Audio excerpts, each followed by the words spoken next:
This week in Louisiana agriculture, the experts might not be ready to call it, but the yields say otherwise. How one grain facility is handling what could be another record Louisiana corn crop. I'm A.J. Savide in Jeff Davis Parish.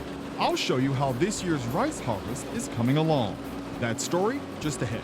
Making beer and preserving the Cajun heritage. That's what they're doing here in Arnottville. I'm Avery Davidson with that story ahead.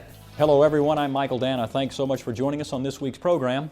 Louisiana corn growers might be hesitant to use the word record, but as Dr. Ronnie Levy with the LSU Ag Center told us last week, early indications are pointing to another record corn crop here in Louisiana. With about a third of the crop out of the field, corn growers across the state are reveling in the abundance of the crop. But with a big crop comes big challenges, namely what to do with all that corn. It may not be an official record yet, but it's definitely a mountain of corn. Here at Big River Rice and Grain in Crowville, Louisiana, in Franklin Parish, the trucks pull up, the corn is tested, and then it's on to this conveyor where the mountain of corn continues to grow. Louisiana farmers planted more than 740,000 acres of corn this year. That's an increase of more than 200,000 acres compared to 2012. And for Big River, it's made for a major logistical juggling act.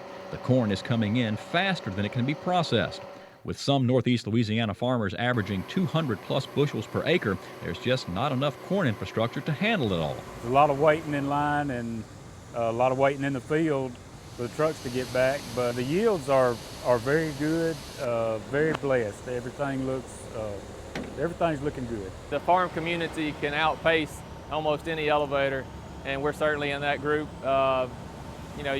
Everybody's cutting corn well over 200 bushels with some of the newest equipment available, and everybody's investing in more trucks, so it's just more pressure at the elevator to try to get that crop onto the next outlet.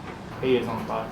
For Matt Rayleigh, the nearly round-the-clock task is to try to stay one step ahead of the combines rolling across Northeast Louisiana right now.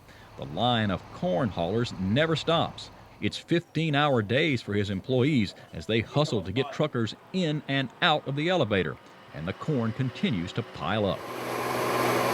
Nearly all the corn grown here in Louisiana ends up as cattle feed because Americans love their steaks. Export demand for corn is on the rise as countries like China clamor for all the corn they can get. Last year, China imported more than 2 million tons of U.S.-grown corn.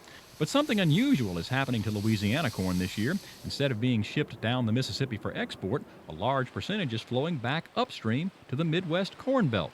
There it won't become feed, but rather fuel, namely ethanol. All the corn from the Crowville facility is being loaded onto barges here at the Big River facility at the Port of Lake Providence. But no matter how fast the corn is flowing out, there's just too much flowing back in. And while some may be afraid to use the words record crop right now, weather permitting, this crop is going to be one Louisiana corn growers will be talking about for a long time. I would say this is one of the better times in our modern history to be a farmer the last couple of years, and it looks like this will be another good year for sure. Mark Rayleigh said Ag Spring, the parent company of Big River Rice and Grain, is planning multi-million-dollar expansions at both its facilities at the Port of Lake Providence and its Crowville elevator. They plan to construct state-of-the-art loading conveyors, dryers, and grain storage facilities. According to a September 2012 report by the Heritage Foundation, 40% of all corn now grown here in the U.S. goes into ethanol production. Maybe we are getting tired of $3.50 a gallon gas.